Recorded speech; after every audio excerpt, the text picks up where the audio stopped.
Mario Kart has proven to be one of Nintendo's most popular franchises for quite some time, so it makes sense that Nintendo would want to get a title out on the Switch 2 as soon as possible.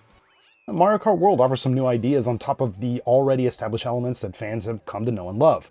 But how does this shake out for this new entry into the series? Let's get into it. Danny from the Famicast here. If you're new to the channel, please be sure to subscribe and turn on those notifications. Sound off in the comments down below, and we may read it out on a bi-weekly show called the Famicast. Of course, you can find this in written form over on our website, thefamicast.com. Special thanks to our patrons for their support. Today, though, we're taking a look at Mario Kart World in this review.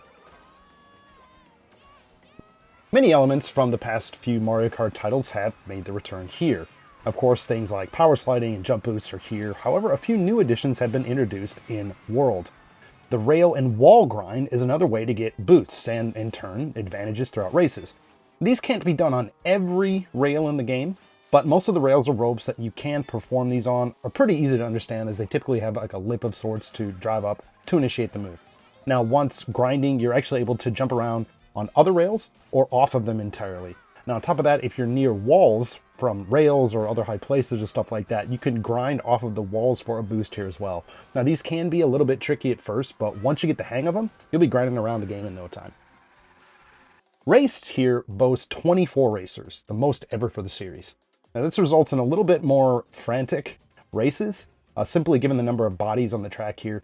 To compensate for this increase in racers, most of the tracks are also quite a bit wider than the ones found in previous games. Now, another difference can be found in Grand Prix when it comes to races themselves. Now, in World, players will tackle tracks, but then will be tasked with racing to the next course. Now, I found this actually quite refreshing, but some will be pleased to know that there is a more traditional racing style of going through just simply the track's multiple laps. This is possible outside of the Grand Prix mode. And speaking of modes here, Mario Kart World packs several modes to tackle here. The main screen presents you with ways to play with single player, multiplayer, online play, and wireless play for two systems. Now, Grand Prix, like I just mentioned previously, is one of the main modes to tackle with single player or multiplayer locally. But Knockout Tour, a little bit more on that later, Time Trials, Verse Battle, and Battle are also available to play. Now, somewhat hidden and not included in the modes per se, if you will, Free Roam can be accessed with the press of the plus button from the start screen. And again, as with Knockout Tour, we'll dive into Free Roam here in just a little bit. Grand Prix will be the place where a lot of people start, and honestly, it's a great place to do so to get the general layout of the tracks. Not only this, but racing through this mode will unlock some extra characters. And speaking of characters here, there are actually quite a few to unlock in World. Unlike Mario Kart 8 Deluxe, these characters are all from the Super Mario Bros. Series in some form or another. These can be unlocked by being transformed by the Kamek item while playing. Now, placed along the road in every area of the game are eateries ran by Yoshi. Aptly dubbed Yoshis, these offer a special power-up that can allow for select players to change costumes. Now, while I think these generally look great, I'm a little bit disappointed that outside of the aesthetics, they don't really provide anything else that can than literally just a change of clothes here. On top of this, each outfit change represents a new character on the select screen. So I think this kind of makes things a little bit cluttered. But visiting the different areas and tracking down all these costumes, stuff like that, I think this will be fun for some of you guys out there. Outside of the single player, Mario Kart World absolutely shines when it comes to multiplayer. Now, similar to Deluxe on the Switch, World includes the ability to adjust CPU assists for driving, item usage, and more here. And if you're playing with younger gamers or lapsed gamers or people that are just less experienced these days, just people that don't play games, I think these additions are great, as it kind of makes it just easier for anybody to kind of hop in and play. Now, with the amount of crazy situations that can happen in general, I think it's even more fun to tackle this game with friends. Even if you can't play with your friends, online is also a viable way to play. In my time with the game too, I ran into little to no issues with online performance. I mean, of course, your experience with this is definitely going to vary, but I think that Nintendo has crafted a pretty solid online experience here. Free Roam allows players to explore not only the courses, but also the areas in between. Now, referred to as a, quote, interconnected world by the development team via the Mario Kart World Ask the Developer Part 2, and also other parts of that really great little look at the game. This is about as close to an open world Mario Kart as we're going to get, at least right now. While you will get a taste of this in the races themselves, I think free roam takes it to a whole nother level. I mean, here you can go pretty much anywhere on the map to search for question mark panels, P-switch missions, peach coins, scenic views, or just drive around for fun. You can also check out all the tracks in a no-pressure kind of way, and also take in the intricate details that they offer here too. For me personally, I think it's been great to be able just to kind of check these things out in just a very passive, relaxing kind of way.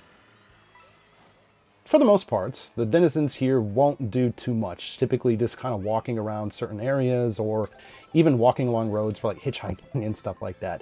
I did come across an interesting occurrence while cruising around Crown City. So I was pulled off to the side of the road of like a somewhat busy road, kind of like near this parking lot area. And then I saw this car pull up.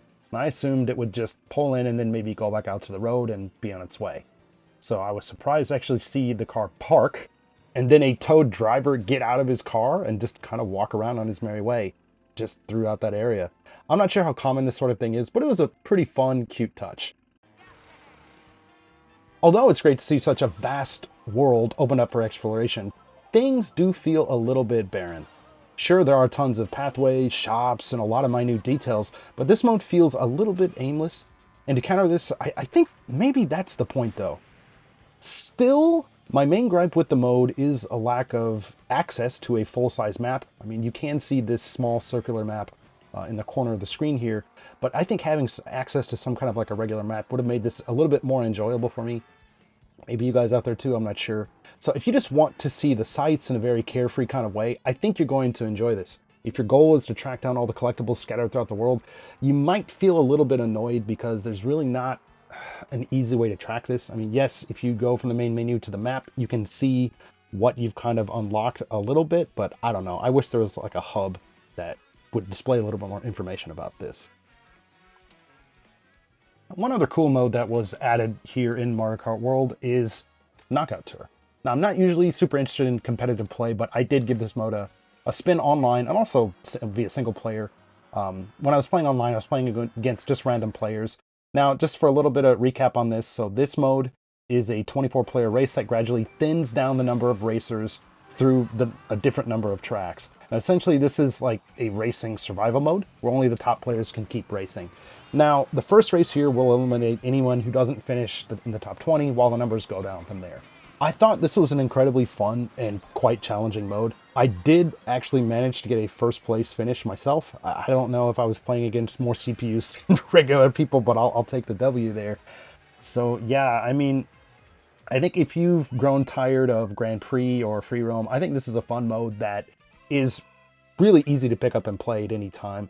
I like Nintendo's take on like a racing battle royale here too. I think it's pretty cool. I mean, sure, F-Zero 99 might have done it first, but I think this is a great mode that is included here. World sports a clean look that will appear familiar to fans of Mario and the Mario Kart series. Character models themselves feature numerous animations that really bring them to life, perhaps I think even more so than the titles that have come before. Now, lighting, especially in instances that showcase this new day and night cycle, I think it's really awesome, and it really shows each of the areas in a different light, both literally and figuratively here too. Now, the increased resolution is also a nice plus here as well. Now, even with all of this stuff said though, I think the jump from Switch 1 to Switch 2 in terms of character models and stuff like that, I don't think it's as drastic as some would have hoped for. Regardless, World is still a good looking game on the TV and in handheld mode. World runs at a very consistent frame rate. During my time so far with the game, I've not really noticed any dips or instances that saw the game struggling in terms of performance. Now, it won't go as far as to say that World is looking leagues better than Mario Kart 8 Deluxe here, but I think this vast world and how it's presented trumps the former. Now, on top of the pretty decent visuals here, I think the audio in this game is absolutely fantastic. Now, all the familiar sound effects are here, and they sound great, but I think what's even better here are the tons of music tracks that have just been crafted from the ground up just for this game. The development team spent quite a bit of time making these, and basically for each area of the game, including variations depending on the time of day when it comes to stuff like that with the free roam area. It's absolutely awesome, and one that you'll want to check out via headphones or via a nice sound setup on your TV. Mario Kart World feels familiar, but offers a bit extra to make the series fresh. Although the free roam mode in the game isn't as expansive or as involved as I would have hoped, this addition is a great step forward for the series and gives fans more to do than just pure racing. Even with that said, if you're going into this for a purely single-player experience, you might find yourself a little bit disappointed. As with titles in the past, playing with friends either locally or online is where the most fun can be had. Given the level of support that Nintendo gave Mario Kart 8 Deluxe last generation, I think it's safe to say that we can expect the same here as well. Mario Kart World isn't perfect, but it's still a fun and great addition to your Switch library of games.